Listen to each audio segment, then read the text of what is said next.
Hello, everyone. Welcome back to Speak English Unleashed. It is so good to have you here again. You can call me Lucas. You know me as Abigail. Hi, Lucas. How are you today?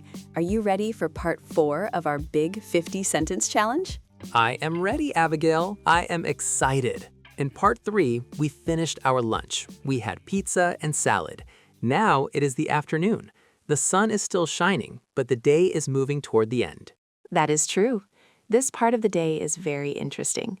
It is the time when we finish our responsibilities and start thinking about our home, our family, and our rest. But before we dive into the sentences, I have to ask our friends at home, have you subscribed yet?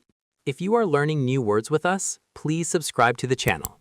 Yes, and click the like button.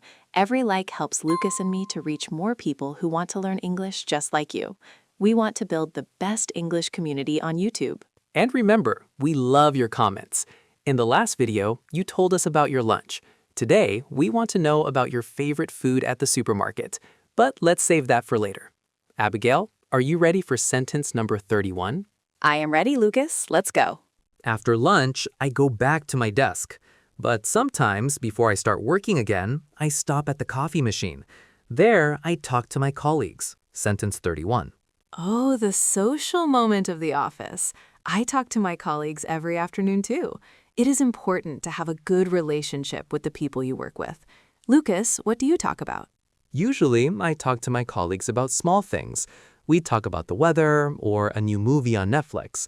Sometimes I talk to my colleagues about my projects. I ask for their opinion. Hey, do you like this color? Or what do you think of this video? That is very helpful. When I talk to my colleagues, I usually ask about their families or their pets. One of my colleagues has a very funny cat. We look at photos of the cat and we laugh. Everyone loves cat photos. But you know, Abigail, it's not just about talking, it's about communication. In English, we use the word colleagues for the people at work. So you can say, I talk to my colleagues in the break room, or I talk to my colleagues during the meeting. Exactly. And if you are a student, you can say, I talk to my classmates. The idea is the same. It is a social moment. I talk to my colleagues, I drink a little bit of tea, and then I feel more energy to finish my day. I agree. A 5-minute conversation can make the day better. So friends, think about your work. Do you have many friends there? Do you say, I talk to my colleagues every day? But eventually, the clock moves. It is 5 p.m., 5:30 p.m., or maybe 6 p.m. I look at my list of tasks and I see that everything is done. So I finish my work. Sentence 32. That is such a satisfying feeling. I finish my work, I save all my files on the computer, and I close all the windows. As an art director, when I finish my work, I feel proud. I see the videos I created today and I think, good job, Lucas. For me, when I finish my work, I organize my desk. I put my pens in the box and I turn off my lamp. I finish my work and I take a deep breath. The day is over. Do you ever finish early, Abigail? Sometimes, on Fridays, I finish my work at 4 p.m. It is wonderful. But on busy days, like Monday or Tuesday, I finish my work quite late. I understand. Some days are long and some days are short. But the sentence is the same. You can say, I finish my work at 6 p.m. or I finish my work on time. And it's important to remember, when you finish your work, you should try to stop thinking about it. Leave the stress at the office. Okay, the computer is off, the desk is clean. Now I take my bag, I take my keys, and I leave the office. Sentence 33. The freedom moment. I leave the office and I walk to the elevator. I say goodbye and see you tomorrow to the security guard at the front door. When I leave the office, I usually feel the change in the air. The air outside is different from the air inside the office. If the sun is still out, I leave the office with a big smile. Me too. I walk out of the big glass doors and I feel the wind on my face. I leave the office and I start walking to the bus stop. Lucas, you have to walk to the parking lot, right? Yes, I leave the office, I walk for 2 minutes, and I find my car. I open the door, I sit down, and I start the engine. It is the official end of the workday. So friends, think about that moment. The moment you walk out of the building. You are not a worker anymore. Now you are just a person going home. I leave the office at sunset. It sounds poetic, doesn't it? It does. Sunset is a beautiful time to leave the office. But before we go home and sit on the sofa, we often have a small mission. I look at my fridge and I see no milk, no eggs, no bread. So I go to the supermarket. Sentence 34. Oh, the supermarket at 6 p.m. is always so busy. Everyone has the same idea. But I go to the supermarket anyway because I need food for dinner. I actually like going to the supermarket. I like looking at the different products and the new fruits. When I go to the supermarket, I always take a shopping cart. Lucas, do you use a cart or a small basket?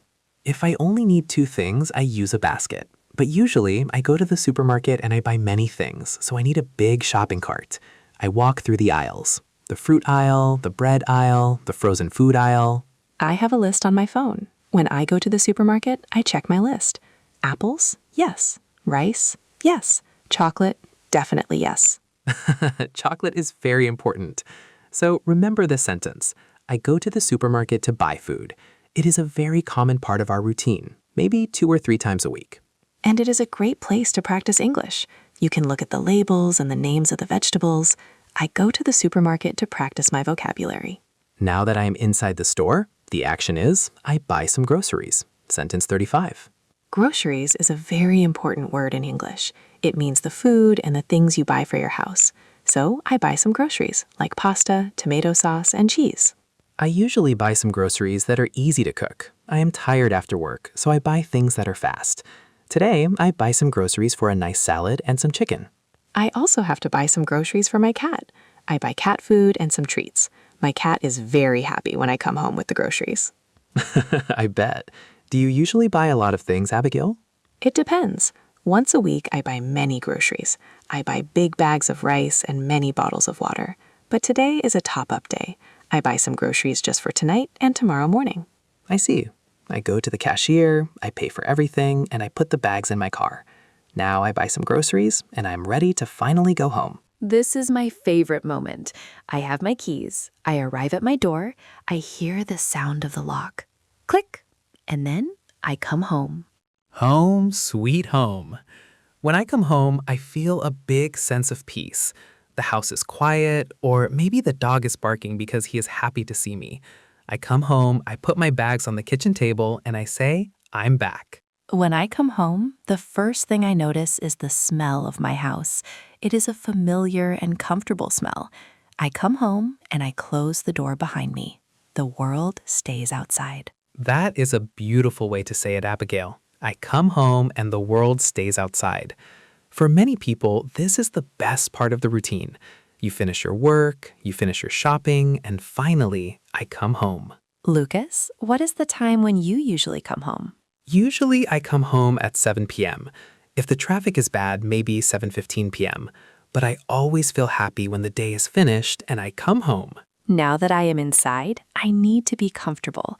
I don't want to walk with the dirty shoes from the street inside my house, so I take off my shoes. Oh yes, this is a rule in my house too. I take off my shoes immediately. I leave them near the front door. My feet feel so free. It is a very healthy habit. When I take off my shoes, I feel that I am officially in relax mode. I have a pair of very soft pink slippers. After I take off my shoes, I put on my slippers. I don't like slippers. I prefer to walk in my socks. But the action is the same. I take off my shoes. Friends, do you do this? In some countries, like Japan, or even here in some houses, it is very important to take off your shoes. I think it keeps the house clean and the mind calm. I take off my shoes and I feel relaxed. It is a simple but powerful action. But I am still wearing my work shirt and my jeans. They are not very comfortable for the sofa. So I go to my bedroom and I change my clothes. I do the same thing. I take off my formal blouse and my skirt and I change my clothes. I put on my favorite leggings and a big comfortable t-shirt. For me, I change my clothes and I put on some old sweatpants. They are ugly, but they are very, very comfortable. When I change my clothes, I feel that Lucas the art director is gone and Lucas the person is here. I understand. It is like a costume change in a movie. You change your clothes to start the evening chapter of your life. Exactly. It is important to have home clothes. So remember, you come home, you take off your shoes, and then I change my clothes. Now you are ready to be a couch potato. But before the sofa, we need to eat again. I take the groceries from the table and I make dinner. I am starting to feel hungry again, so I make dinner. Today, I am very tired, so I make dinner very quickly. Maybe a simple pasta with some vegetables. I like to take more time. For me, cooking is relaxing. When I make dinner, I listen to some jazz music and I chop the carrots and the onions. I make dinner for myself and I enjoy the process. Do you ever order a pizza, Abigail? Sometimes, if I am very, very tired, I don't make dinner. I call the delivery. But usually I make dinner because it is healthier and cheaper. I agree. There's something special about a home-cooked meal. I make dinner for my family or I make dinner for my friends. It is an act of love. The food is ready. It smells delicious. Now I need a place to eat, so I set the table. I take the plates, the forks, the knives, and the napkins. I set the table carefully. I like to eat in a nice environment. Even if I am alone, I set the table. Me too. I put a glass for my water and maybe a small candle. When I set the table, I feel that the meal is a special moment. It is not just eating, it is an experience. That is a great philosophy, Abigail. I set the table, I sit down, and I prepare my mind to enjoy the food. It is sentence number 40. We are almost at the end of our list. Yes, I set the table and I am ready to eat. Lucas, I think we did a great job today. We traveled from the office to the dinner table. We did. That was a long journey, but it was very fun. Let's review these 10 sentences one last time, very slowly. Friends, listen and try to remember the order of the day. 31. I talk to my colleagues. 32. I finish my work. 33. I leave the office. 34. I go to the supermarket. 35. I buy some groceries. 36. I come home. 37. I take off my shoes. 38. I change my clothes. 39. I make dinner. 40. I set the table. Amazing. You now know 40 sentences about the daily routine. That is a huge accomplishment. You can describe your morning, your work, and your evening in English. Thank you for practicing with us today. If you haven't yet, please subscribe and like the video. It helps us stay motivated to create more lessons for you. And the challenge for today is, what do you do first when you come home? Do you take off your shoes or do you go to the kitchen? Tell us in the comments. In part 5, we will finish the list. We will talk about eating, relaxing, and finally, sleeping. Don't miss the final episode. See you in the next one. Bye-bye. Goodbye, everyone.